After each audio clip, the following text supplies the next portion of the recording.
Well, hello there, and welcome to This Month in Hamilton, our January 2024 edition. Our first show of the new year, so while it's already January 23rd of 2024, a happy and healthy new year to all of you watching again as we start another year of This Month in Hamilton. Want to again start out by thanking WBCB 1490 AM for allowing us each and every month to bring you what's going on this month in Hamilton, as well as our sponsors.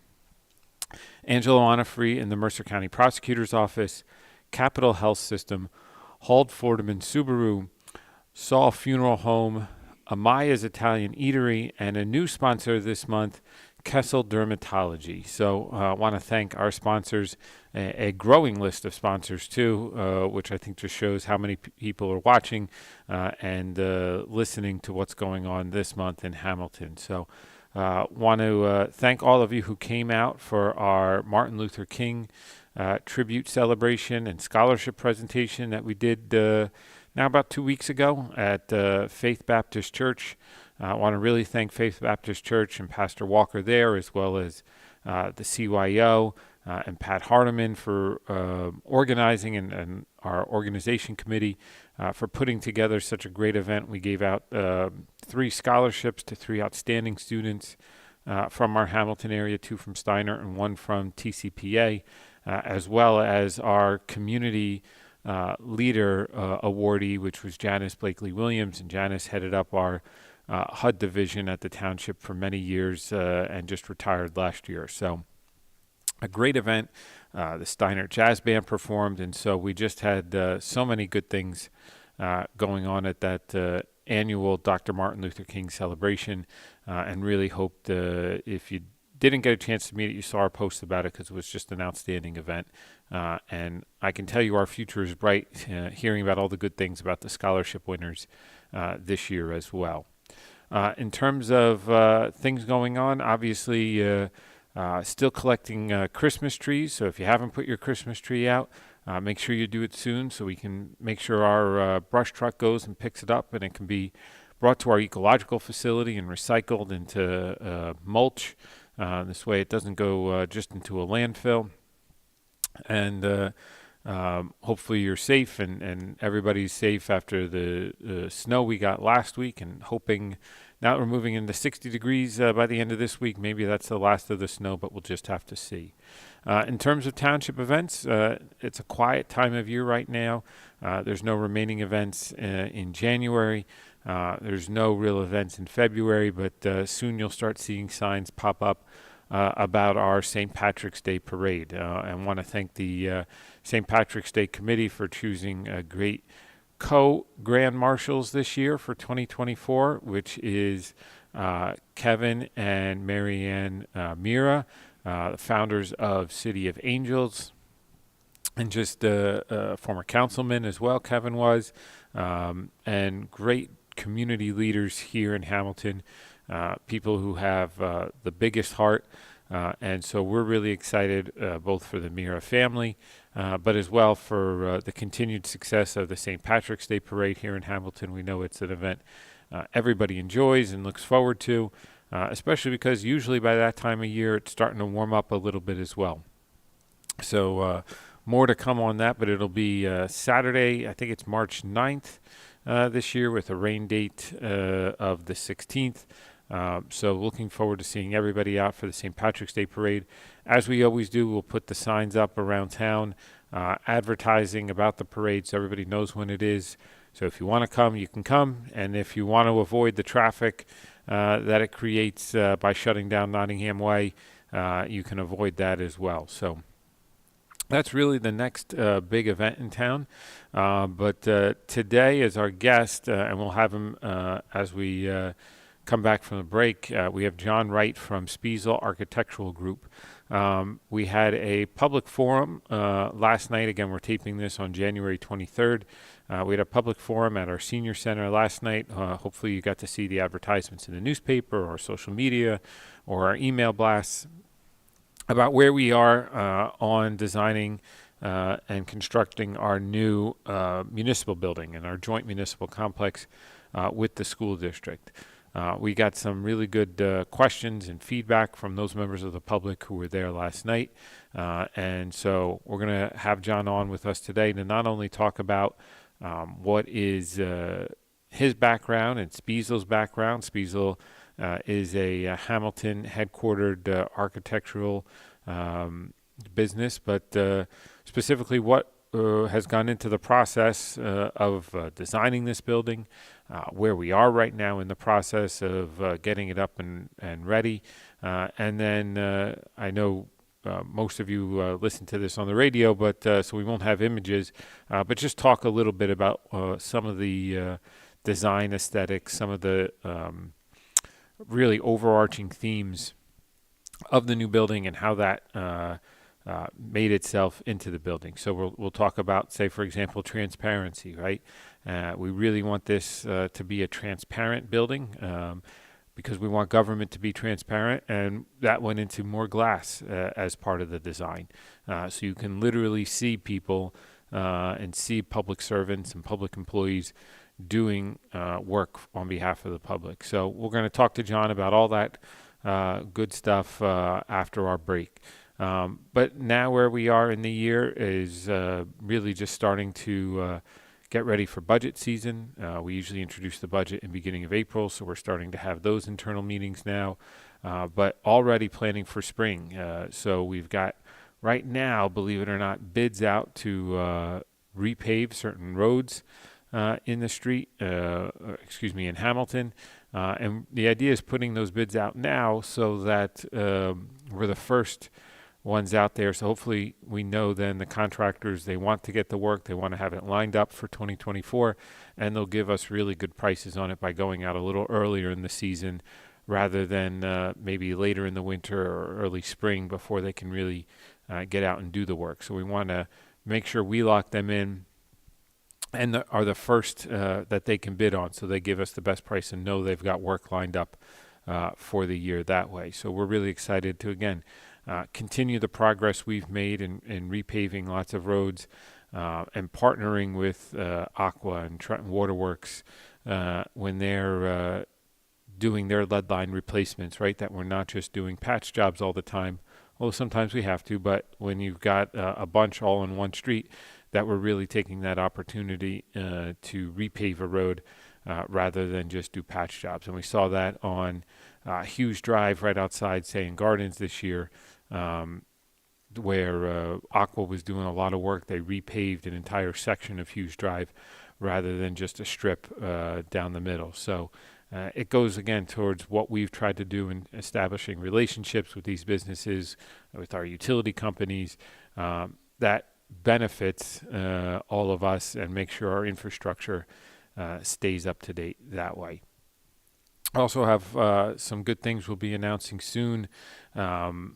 We have a partnership we just agreed to with our school district that provides SROs, school resource officers, at each of the 3 middle schools. Historically, we've only had them at the high schools, but the school districts is helping to pay for the cost to defray those, the cost of the SROs at the middle schools, and that in turn will allow us to hire 3 additional police officers for the town that can be out on the street keeping us safe. So again, going back to creating partnerships, really working together with different organizations, and this time with the school district, right? So not only having those SROs in the middle schools to keep students and staff safe, but then getting the money from the school district to put more officers actually on the street. A real win-win for the township that way, and we know it'll, again, make everything safer. Unfortunately, some of our middle schools, it's when I think some of the hormones are really kicking in some of the kids, so we know there's some activities that go on there that shouldn't be going on there in terms of fights and whatnot, but now having a uniformed officer in that school all day hopefully keeps everybody a little bit safer. So we're really happy about that partnership as well. We've already started working with our county on some things. Want to congratulate our new county executive, Dan Benton, on being sworn in. And we've got some exciting announcements that we're working on with him and his administration right now early on funding for our senior center, funding for the Miracle League of Mercer County, that's based out of the sawmill facility that the township bought from the YMCA about 2 years ago, and some improvements that Miracle League is paying for there. But it's all created because of partnerships. And really what that's designed to do, if you were able to attend our swearing in and reorganization ceremony that we had on January 2nd, I talked about being Hamilton proud. And all these things are going to beautify Hamilton, make Hamilton a little bit better, but at a cost-efficient price for all of you. And we want you, because not only are you getting better services and better infrastructure, but at an affordable price, to be proud of the town you're living in. That goes back to the new municipal building, right? We've heard over and over again that it's needed. We want people to walk into that building, know it's done at a cost-efficient price, but be proud of the building that's servicing them or being a focal point for the community. So we're going to get into that here in a little bit. So we're going to take a short break. And again, when we come back, we'll be joined by John Wright from Spiezle, talk about himself, talk about Spiezle, talk about what's just gone into this whole process, right? Since we announced this was our intention about 2 years ago or so, and getting us to where we are today and what the future holds. So bear with us, and we'll be back in just a moment. Capital Health's primary care network continues to grow, bringing its extensive option of locations to your neighborhood. Whether you're scheduling a wellness checkup or not feeling well, advanced medicine starts with a Capital Health primary care doctor at locations near you in Mercer, Bucks, and Burlington counties. To find a Capital Health primary care location that's convenient for you, visit capitalmedicalgroup.org. That's capitalmedicalgroup.org.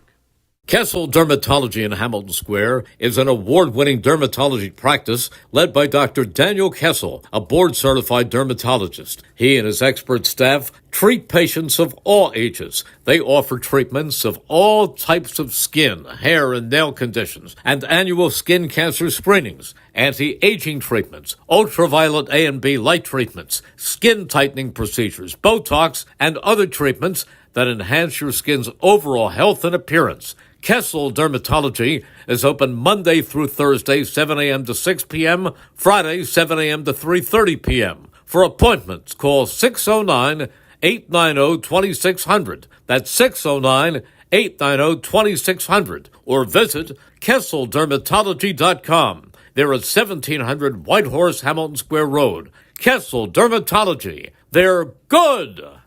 Hamilton Township in Mercer County is fortunate to have many fine businesses that serve our community. Saul Funeral Home is a fourth-generation family-owned business proud to support our local schools and community. Their compassionate and caring staff is there for you and your family. They'll bring the closure you deserve while also celebrating the life of your loved one. Visit their website at saulfuneralhomes.com. That's saulfuneralhomes.com. Saul Funeral Home at 3795 Nottingham Way, Hamilton Square. Hi, this is Mercer County Prosecutor Angelo Honorfree, and I'm proud to help sponsor today's show and promote what's happening in our community. All residents of your hometown should stay involved and participate in community activities, whether it's volunteering to help make your town clean, or volunteering at the animal shelter, or helping at a local youth event. Staying involved in your community makes your hometown a great place to live. This is Mercer County Prosecutor Angelo Honorfree, and I hope you enjoyed today's show. Well, welcome back to This Month in Hamilton. I want to again start out by thanking our sponsors, Angelo Honorfree in the Mercer County Prosecutor's Office, Capital Health System, Ford-Subaru, Amaya's Italian Eatery, Saul Funeral Homes, and Kessel Dermatology. So joining us this morning, I said, is John Wright from Spiezle. John, good morning. Good morning, Mayor Martin. Thank you. Thank you for being here. So I know I've kind of teed this up a little bit in our first segment, right? Mm-hmm. But if you can just introduce yourself to our listening audience, who you are, how long you've been with Spiezle, what got you into architecture, those kind of initial, I know that's a lot, right? But I'm sure you've got your story about how you wound up where you are. Oh, that's great. Thank you. And thank you for having me and welcome this morning. John Wright, I'm a principal of Spiezle Architectural Group. I've been with the firm for 20 years. So very exciting. It's a great firm to work for. Done a lot of successful projects over that 20 years in the county and for the township. Spiezle is a 70-year-old architecture firm. It is a family-owned firm that was handed down from Franklin Spiezle to Scott Spiezle, and then we became an employee-owned company. So we're a 100% employee-owned company, something we're very, very proud of. We're headquartered in Hamilton. We've been here for several years, and it's been great. The relationship with Hamilton and being in Hamilton has been advantageous on many levels. We've got 5 offices, and soon we'll be opening a 6th office in Philadelphia. So wow. we are growing. We've enjoyed a lot of success over the years. And we're in practically every market sector. So we're in education. We do a lot of work with the Board of Education in Hamilton as well. Higher education, senior living, acute health care, commercial, corporate, municipal, I mean, across the board. Spiezle's had their footprint up and down New Jersey, through the Mid-Atlantic, and even up and down the East Coast, and now we're really a national brand. So we're very, very excited about that. Personally, what brought you into architecture? All right, so it's the it's the age-old answer, Legos. As a kid, honestly, no, I've always enjoyed construction. I've always enjoyed building. I've always enjoyed models. I was maybe also a little bit of a failed artist not as good with certain of the artistic abilities, but heavy into engineering, mathematics, and the technical side of it. Had a great exposure early on just to different places, traveling, visiting, and seeing buildings and getting inspired. And then I had some great teachers in high school that really helped sort of fuel that passion for architecture. Went on to college and, really never looked back. A lot of people talk about changing careers 3, 4, 5 times, not knowing what they're doing. I think from maybe 9th grade on, I really was pretty solid that I wanted to be an architect. So. That's pretty good, because I still don't know what I want to be when I grow up, right? I went to law school almost to delay having to make a decision, and somehow became mayor, and so I don't know what comes after this one day, right? But, I'm almost jealous that you knew from a fairly young age, right, what your path was. Well, I'll speak for the town. I think they're very happy where you're at right now, Mayor. I think, don't run away from the township yet. I think everybody's pretty happy having you here. And, I think a lot of great things have been happening. So that's pretty exciting. So, yeah, it's been a great journey. And then, like I said, I've been with Spiezle for 20 years. I've kind of grown up a bit through the firm. We have a lot of employees that have been there for that long. And I think it's a testament to being an employee-owned company, to really focusing on the culture, focusing on creating a great work environment for the staff. We build long-standing relationships with our clients, too, which I think also makes the job enjoyable. Mm-hmm. Again, I've worked with, for example, like Mercer County Community College for almost 2 decades, Mercer County Park Commission for almost 2 decades. We've done work in Hamilton Township Board of Ed for countless years. I don't know the exact number of years. So all of those relationships, and they extend beyond, are really enjoyable. And when you can get to know each other, which we've obviously gotten to know each other very well on this project, throughout this project, it really makes it a satisfying journey to go through the programming, design, and then eventual construction of projects. So just a little bit of background for people right now moving towards this specific project. So it was roughly 2 years ago let me back up. It was about 3 years ago we closed on the property, the old ShopRite property where the new municipal complex will be. And then we asked for public feedback on what we should do with it. And about 2 years ago or so, we made the decision that we were going to do this joint project with the school district for this new municipal complex, right? That would house both the township administrative staff, the school board administrative staff, and have this multi-purpose community room that we'll get into as well. And the first decision we made was partnering with MCIA, the Mercer County Improvement Authority, which you already talked about. And then they went out to bid and hired yourselves as well as some other professionals too, right?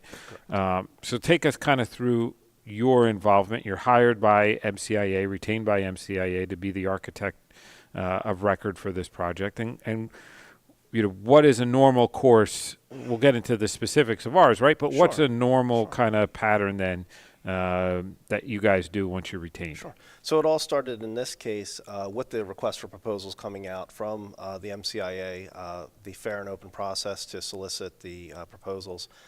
We assembled a team of professionals, which included MEP engineers, structural engineers.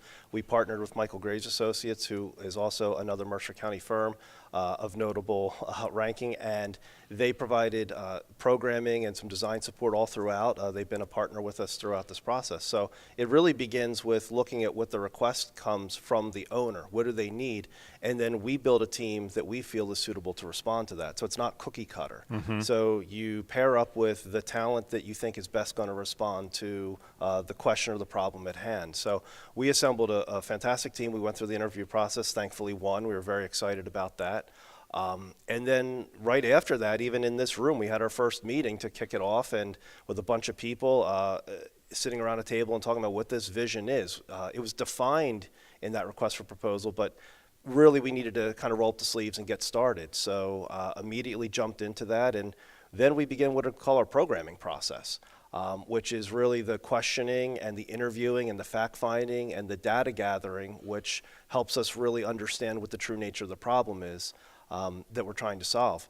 And you and the township and all the people involved provided so much information, which really helps us. Like, we need that level of data in order to really respond and give a design that's responsive. So it starts with programming, and then that turns into schematic design, which is kind of the initial kind of ideas of how it may lay out on the site and what it may look like and how it may kind of stack and build out.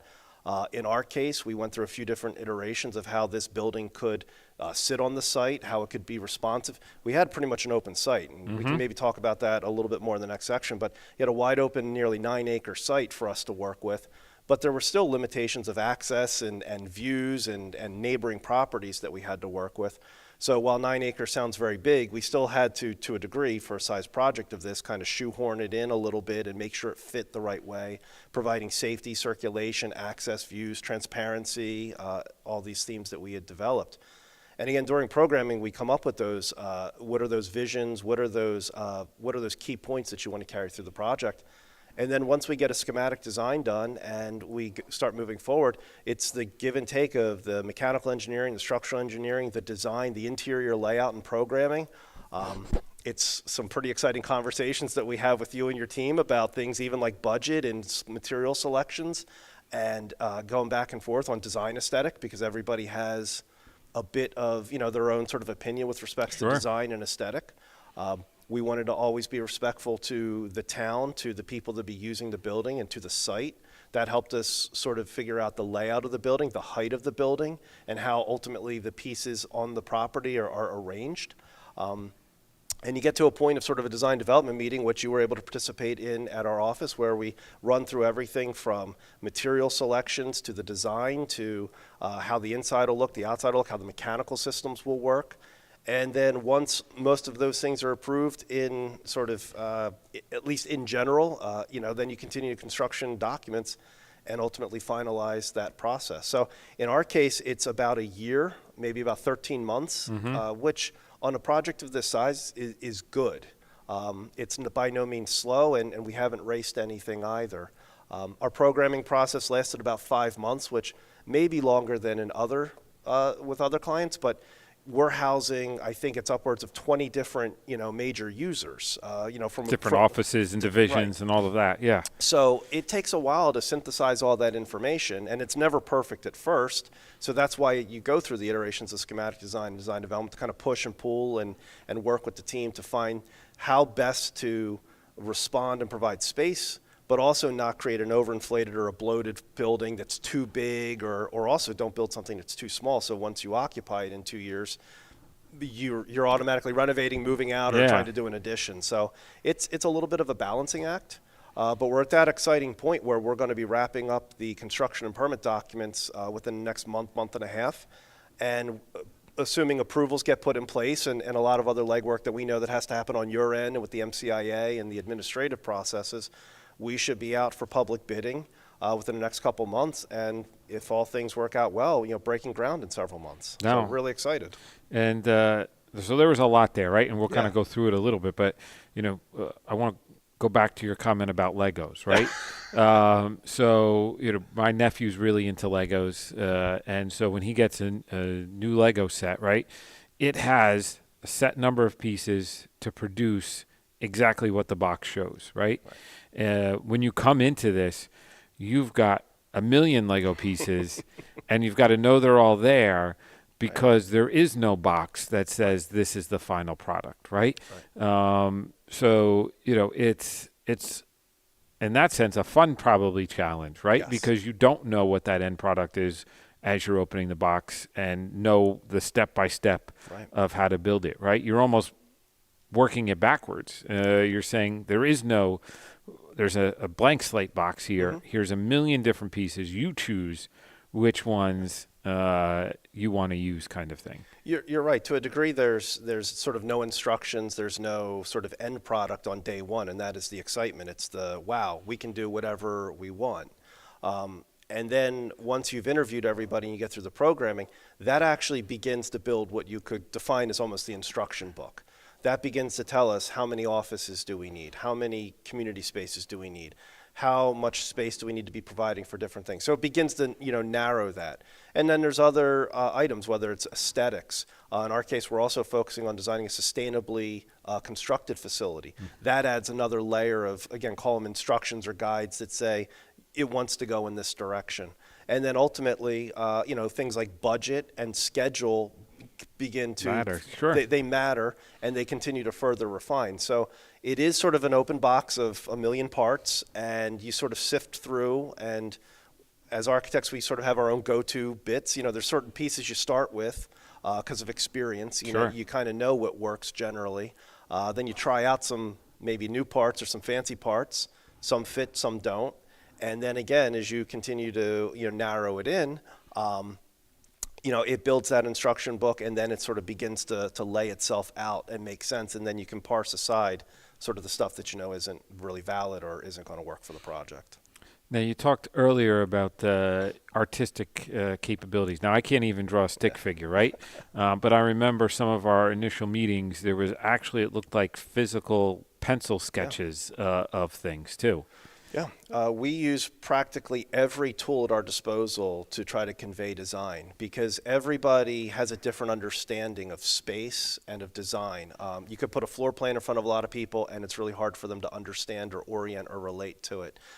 You could sketch an elevation and say it'll kind of look like this, and all of a sudden, somebody's like, wow, I really like that.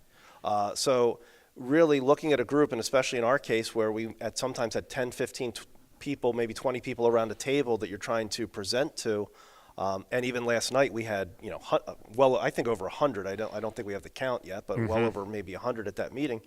You have to be able to speak in a lot of different languages, the same message, but in a few different languages of plan, elevation, words, just concept words, sketches, physical models. Yeah. 3 dimensions usually solves it for everybody. When a lot of people are visual, yes, right? Right. So when somebody can see a model or see a rendering, they're usually at that point satisfied, convinced, or at least comfortable with what you're talking about. So it's a progression. It starts with things in our mind, and you sketch it out, and then it goes into the computer or stays by hand or goes into a model. It's really what the client will most benefit from is how we try to express that information. So, John, we got to take our first break. When we come back, we'll continue talking more. I want to really talk about the site we inherited and purchased too, right? But we'll be back in just a moment to talk more with John. Great, thank you.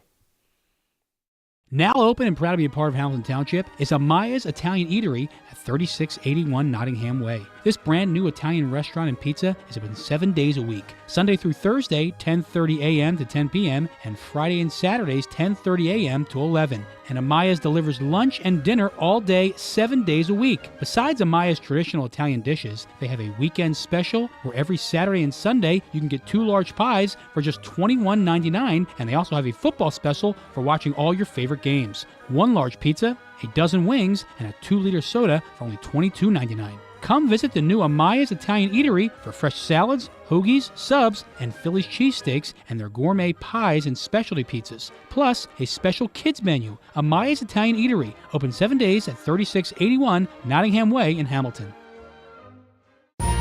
Capital Health's primary care network continues to grow, bringing its extensive option of locations to your neighborhood. Whether you're scheduling a wellness checkup or not feeling well, advanced medicine starts with a Capital Health primary care doctor at locations near you in Mercer, Bucks, and Burlington counties. To find a Capital Health primary care location that's convenient for you, visit capitalmedicalgroup.org. That's capitalmedicalgroup.org. Merrill Reese here to tell you about my good friends at Haldeman Ford-Subaru on Route 33 in Hamilton Township. For outstanding sales and service, you can depend on the folks at Haldeman Ford-Subaru for the best value on new and pre-owned Ford cars, trucks, and SUVs, along with a great selection of value-priced new and pre-owned Subarus. And no one offers the service that Haldeman does in their huge, state-of-the-art service facility. Service so great that many area municipalities and commercial fleets get their service performed by Haldeman Ford-Subaru. From Langhorne to Princeton, folks like you to commercial fleets trust the name Haldeman for sales and service. Haldeman Ford-Subaru, Route 33 in Hamilton Township. Hi, this is Mercer County Prosecutor Angelo Honorfree, and I'm proud to help sponsor today's show and promote what's happening in our community. All residents of your hometown should stay involved and participate in community activities, whether it's volunteering to help make your town clean, or volunteering at the animal shelter, or helping at a local youth event. Staying involved in your community makes your hometown a great place to live. This is Mercer County Prosecutor Angelo Honorfree, and I hope you enjoyed today's show. Well, welcome back to This Month in Hamilton. I want to again start out by thanking our sponsors, Angelo Honorfree in the Mercer County Prosecutor's Office, Capital Health System, Haldeman Ford and Subaru, Saul Funeral Homes, Amaya's Italian Eatery, and Kessel Dermatology. All right, so we talked about just the generics, right, of when you're hired for a project and kind of how this process generically works. All right, so now you're hired for this project, and so just to give a little bit of history, so the town bought this property back in end of 2020. We got it for $700,000 when its appraised value was about $5 million. Obviously, it was commercial zoned, right? It had been a strip mall that had been blighted for a decade, more than a decade. And then through the process, we actually, I don't even know why we didn't look at it in the beginning, but we found out essentially because it was almost hidden by brush and trees and all this. There was an abandoned and vacant home immediately adjacent to the property as well that we bought back in 2023 and now comes into this site overall. So when you first go out to the site, kind of what are your thoughts? And I can, obviously we've demoed it and you guys have been involved in that process as well. People have come up and just said how much nicer it looks, just even as a blank slate, right? But essentially it was a blank slate going in. Right. So, when we were looking at it originally, you hadn't purchased that other parcel yet where the vacant home was. And, one of our first impressions when you read that you've got a site that's 8.5 acres or whatever the math was to start is, wow, that's so big. So we could do anything with it. Mm-hmm. And then when, you really start looking at it and you look at setbacks and environmental concerns, and we were working with CME engineers on a lot of the site planning and organization, you realize that it quickly becomes a smaller site. I mean, it's perfectly suited and sized. It ended up working out great for our project. But you go through sort of this range of, wow, so much unlimited, we could do anything, we can put it anywhere, and we looked at a lot of options. But then quickly when you start looking at setbacks, views, protection, stormwater, it became kind of smaller. Early on, we had the conversations about that vacant property, and by you purchasing it and incorporating it into the project, it's actually going to open the view angle for the property. So it doesn't offer a lot of function for the project, aside from it gives us great amount of extra green space. I think that was almost another 3/8 of an acre or something like that for the about one half parcel. an acre, yeah. But what it really does is it opens the property up. It makes a nicer entrance. It gives a better view. It's more inviting now for two sides. And when that happened, what also happens is some site alignments begin to work. So we began to analyze, how do we access off the two main roads where we are? And it really created sort of a focal point on the project. So this is how sort of the progression works, is you're not really looking for these things sometimes, but you're trying to find organization. You're trying to find reasoning for how the building lays out and how things want to work.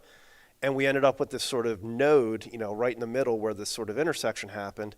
and it ended up working great with orienting the building around it. And that ultimately became, which, and I know we don't have graphics here, but when people look at the imagery, it ultimately became sort of a main entrance boulevard that became a very strong theme that anchored a lot of the other decisions, both aesthetically and also organizationally. So sometimes it's just sort of a slow, layered process of, you get what you're given, and you analyze it and think about it, and then you keep looking at it, and maybe something changes, and you keep looking at it, and you keep looking at it, and then it just sort of, that came to be. Right. And that came to be in a collaborative setting. That was, working with the design team, working with you guys, working with the civil engineers, and just kind of talking through what the options were and sketching.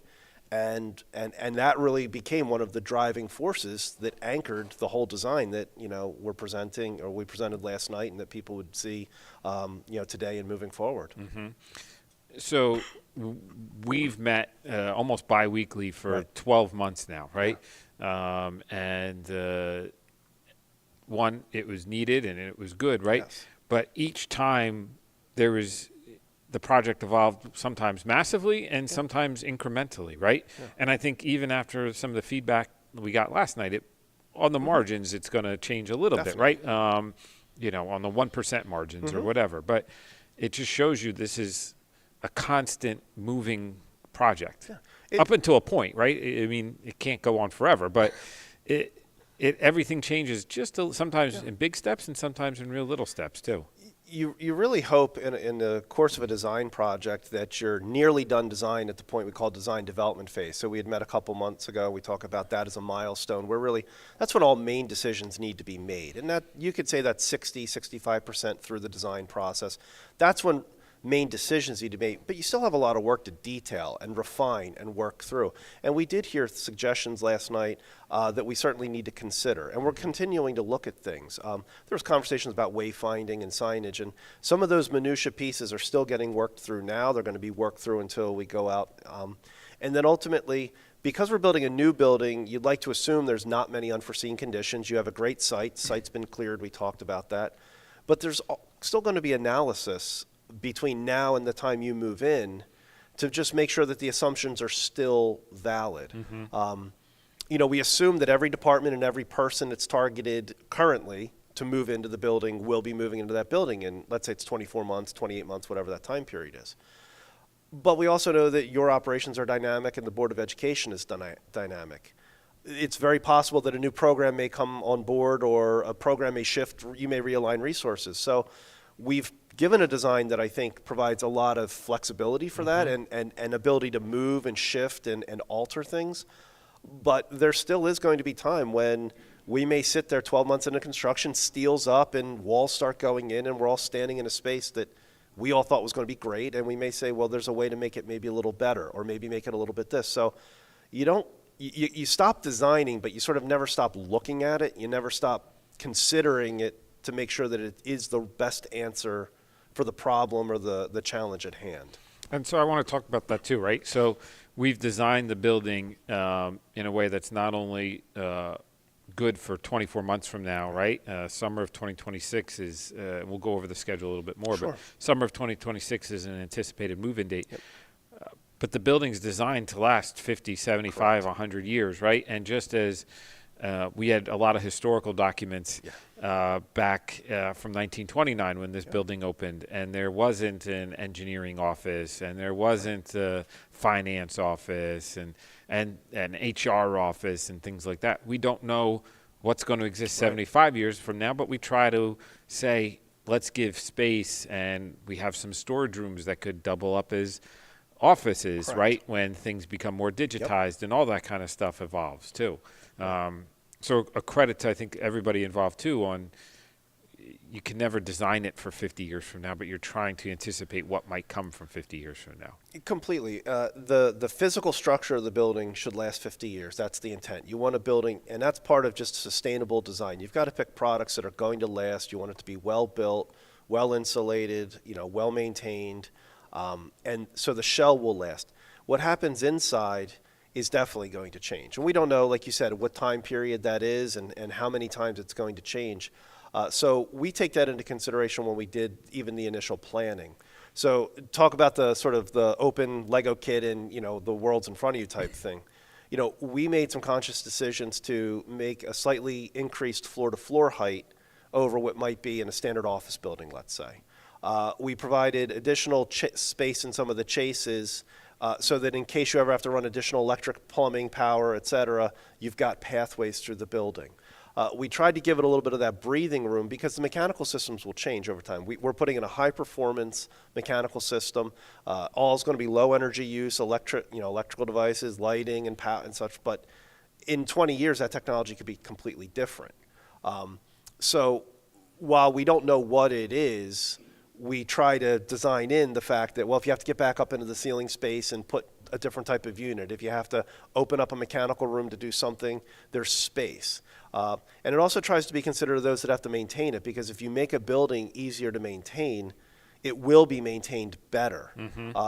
So again, while our job is to provide a space that looks great, that services you, that services the office people, it really is also servicing the facilities group. It's the people that are going to come in and maintain.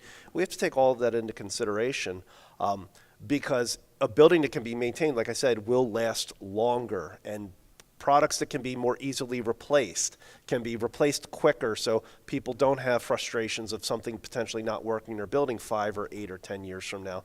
And there's redundancy in the design. So 2 elevators instead of 1 elevator. Annual inspections, annual maintenance. An elevator is going to be down for some period of time. You can't be without an elevator. We've had some good conversations about elevators. Yeah. So you plan for those items, life safety, multiple sets of stairs to make sure people can get out of the building. You really try to capture all of that in the design. And you don't want to say over-design because then that implies like it's some bloated design. But you try to make sure that you look at the what's now scenario, and hopefully you'll continue to grow, and maybe there'll be a few more people working in the building, or there'll be a few more visitors at the community hall. And then you want to make sure that you can accommodate them in a safe manner and an appropriate manner. So I want to talk about 2 things, right? And we'll get into probably one now and then one after our next break. But security and then sustainability, right? And there's a lot that goes into sustainability, so we'll talk about that after the break. Sure. But, again, 1929, you didn't have to worry mass shootings and things like that, right? Since our very first conversation, security has been top of mind both for employees and for visitors to the building, right? And so talk a little bit of just about how security, I'm sure it goes into all the buildings you're designing, right? It does. So security is sort of front and center, and it has been for a long time, but it continues to ramp up. And security kind of involves multiple things. It involves sort of proactive measures, physical measures. There's also sort of behind the scenes measures. So it's everything from how do you enter a site? How do you safely get to the building? How do you control people getting to the building? How do you control people getting into the building? And then how do you maybe monitor or manage people's movement throughout the building? And in our case, because the way that the building is set up with multiple departments, multiple users, that was a challenge that came out of programming of how do we fit everybody?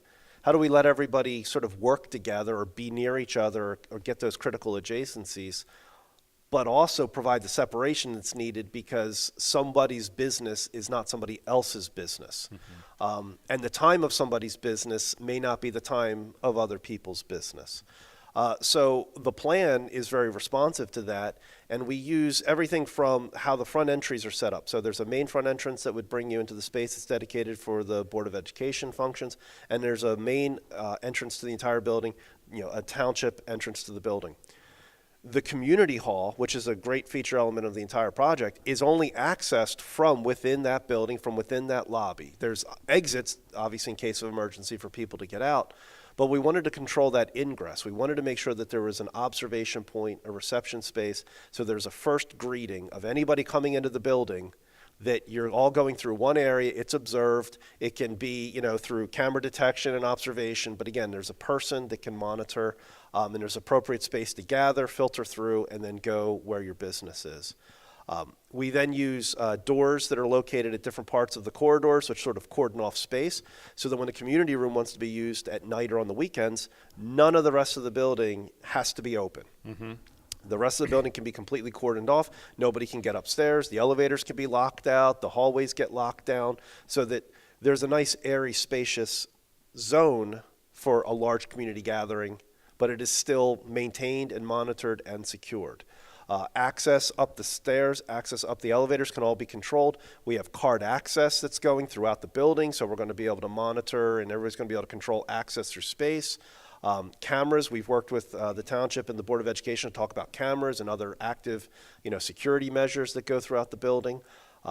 The durability of materials, even the design of the dais is going to be such that it is, a sort of an impact resistant, is a safe structure so that, those that are up giving a public meeting can even feel additional measures of safety when they're sitting up there. So safety pervades everything throughout the building. It definitely was a big part coming out of programming. And then again, it's been a conversation. Probably almost every meeting we've talked about has had some measure of a safety measure. Again, whether it's locks, doors, layouts, views. Again, back exits, all that kind of stuff. Right, back exits. Again, all of those items have all been taken into account as part of the design. Awesome. So, John, we're going to take our last break, and when we come back, we'll continue to talk more, and especially on sustainability of the building as well. Capital Health's primary care network continues to grow, bringing its extensive option of locations to your neighborhood. Whether you're scheduling a wellness checkup or not feeling well, advanced medicine starts with a Capital Health primary care doctor at locations near you in Mercer, Bucks, and Burlington counties. To find a Capital Health primary care location that's convenient for you, visit capitalmedicalgroup.org. That's capitalmedicalgroup.org.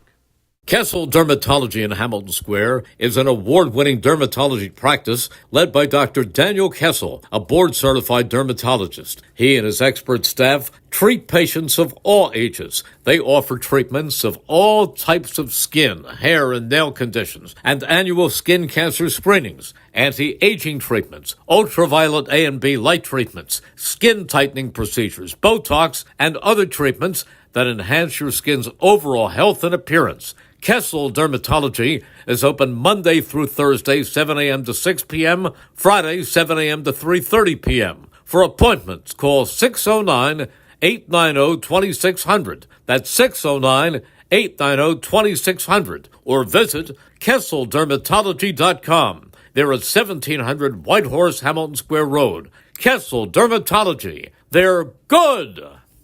Hi. This is Mercer County Prosecutor Angelo Honor-Free, and I'm proud to help sponsor today's show and promote what's happening in our community. All residents of your hometown should stay involved and participate in community activities, whether it's volunteering to help make your town clean, or volunteering at the animal shelter, or helping at a local youth event. Staying involved in your community makes your hometown a great place to live. This is Mercer County Prosecutor Angelo Honor-Free, and I hope you enjoyed today's show. Well, welcome back to This Month in Hamilton. I want to again start out by thanking our sponsors, Angelo Honor-Free in the Mercer County Prosecutor's Office, Capital Health System, Haldeman Ford-Subaru, Saul Funeral Homes, Kessel Dermatology, and Amaya's Italian Eatery. So, John, one of the things, again, another topic we've talked about a lot is sustainability, energy efficiency, LEED certification that we made it a priority to pursue. So just talk about a little bit. I know that's a big topic area, right? But just generically about sustainability and then what we've kind of done as part of this project. What is LEED? What is LEED certification? How does this project kind of go into all that? Sure. So I think it's a great topic to talk about because sustainability from the outset, even from our interview, when we first presented and we're still pursuing the job, we understood that sustainability was going to be an important part.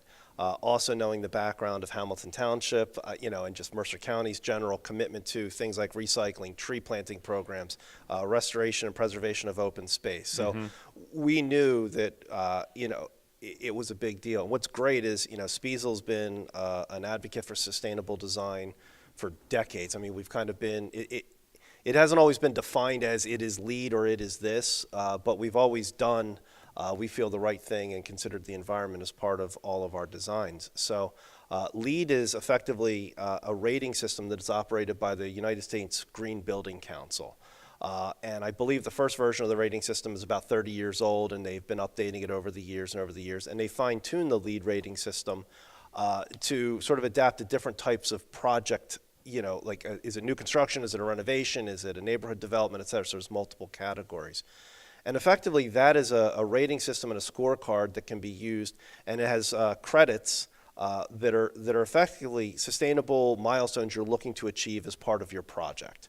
And it's a good barometer.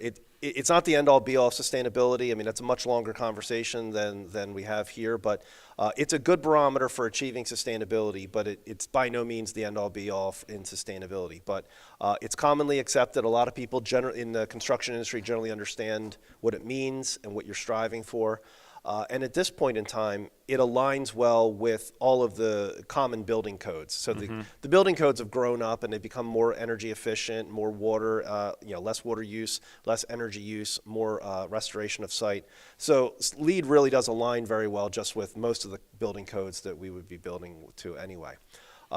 We were charged with designing a LEED Silver certified building. So there's multiple levels of LEED certification. So you have certified, silver, gold, and platinum. Now, you can usually achieve LEED Silver or LEED certification sometimes into silver if you just design a good building. Then, there's other credits which you can pursue that enhance that, and again, you can gain more points. It focuses on site, it focuses on energy use, water use reduction, use of like renewable materials, recyclable materials.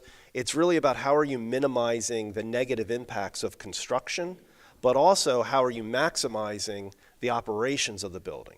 So you really want to sort of do less damage as you're building, through the design, through, waste and, cutting down green trees. I mean, so your site is perfect. I mean, we're taking an urban blighted site that had a building that was abandoned and all asphalt and just, generally in a really bad spot. And we're taking that and turning it into a green space and an active, vibrant building that has multiple community functions. So really, what we're doing for the municipal building is the theme, is the sort of calling that we believe is LEED and sustainability, is to take these underutilized sites and turn them into something special and valuable and useful, and then in turn instill in it energy efficient mechanical systems, energy efficient lighting systems, lower water use fixtures, daylighting and views so people in the building can experience the outside, the transparency of people outside being able to see the business, what's going on inside. Trying to green up the parking so it isn't so much heat island effect. So you don't just have these massive parking lots like the old property used to have. So a lot of the program naturally lended towards a sustainable design. What we were excited about is the Township and MCI's commitment to really go forward, commit, and really advocate for the certification of it. Because then that also brings in other players like a commissioning agent who will ensure that the building is operating the way you've designed it. Oftentimes there's great designs, great engineering plans. You walk away from the building, 6 months later something's not working the way it's supposed to be or whatever. By having commissioning and post-occupancy surveys and such, you're ensuring that a year from now, 2 years from now, 3 years from now, barring any major catastrophe, the building is working exactly as you expected it to. And it should improve maintenance, it should improve operations, and it should also result in, energy use reductions. Well, and we heard from one member of the public, right? Our current council room.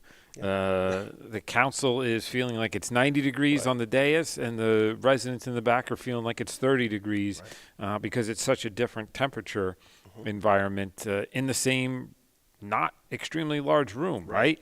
And so you need the design and the mechanicals, the HVACs, whatever, to make sure it's temperature controlled throughout the same room. And when you work in tandem from the beginning of a job, it's everybody's job to make that work. So it's the architect's job to make we call it the building envelope, the outside of the building. It's our job to make sure that the envelope is appropriately insulated, appropriately designed, wind doesn't get in, water doesn't get in, et cetera.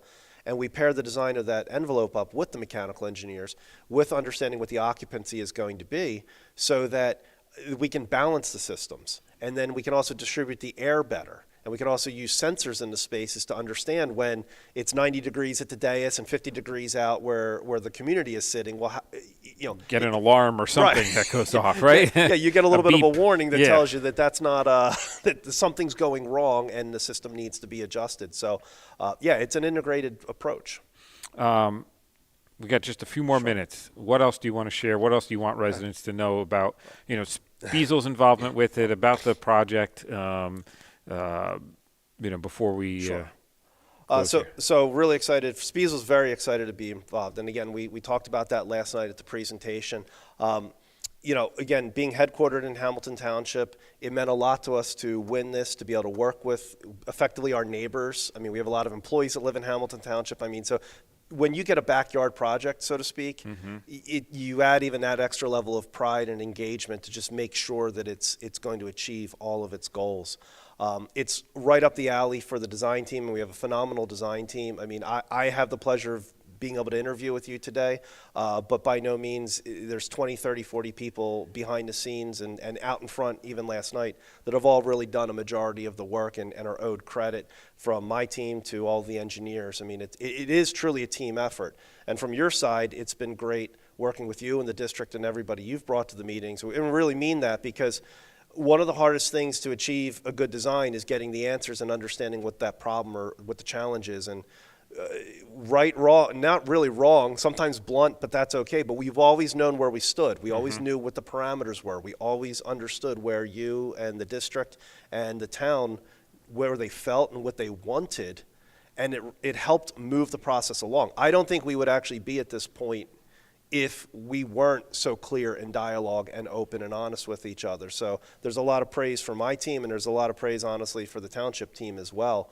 And frankly, we're just really excited. And it was interesting, too, just to sort of wrap that up, looking at the historical piece of it last night, where we talked about 120, 130 years ago, the town and the Board of Education working together, sharing spaces, and kind of going back and forth. And now we're here now, and you have that same relationship. So it was really interesting to see that come full circle, and I think that the community really enjoyed that and appreciated that there is a great relationship that you and Dr. Rocco have really sort of established and maintained and worked hard in order to present Hamilton Township sort of a unified voice and a unified vision for how you want to move things forward. No, appreciate it. So thank you. It's been great working with your team. Thank you. As you said, there's been it's a roller coaster ride, right? You get some really highs and you get some, no, we got to go back to the drawing board because this isn't right? But the end product is really something I know I'm proud of, and you and your team are proud of. Just real quick on the scheduling. So last night was our public forum. As we talked about, we have some tweaks we probably need to make based on some of that feedback we got. But the idea is to, right now the project sits also with the state comptroller to get an objective set of eyes on it, to give feedback on it as well, with the goal of going out to bid sometime this spring, awarding a contract late spring, maybe very early summer, and then shovels in the ground sometime this summer with an estimated 24-month build time. So we're really looking at summer of 2026 for a move-in date, but that people should really start seeing footings and foundations, definitely by the fall of this year. So want to thank you, John, for joining us today. Thank you for having me. Want to thank WBCB 1490 AM for allowing us each and every month to bring you what's going on this month in Hamilton. And again, thank our sponsors. Thank you. Angelo Onifree in the Mercer County Prosecutor's Office, Capital Health System, Haldeman Ford-Subaru, Saul Funeral Homes, Amaya's Italian Eatery, and Kessel Dermatology. And with that, we will see you in February.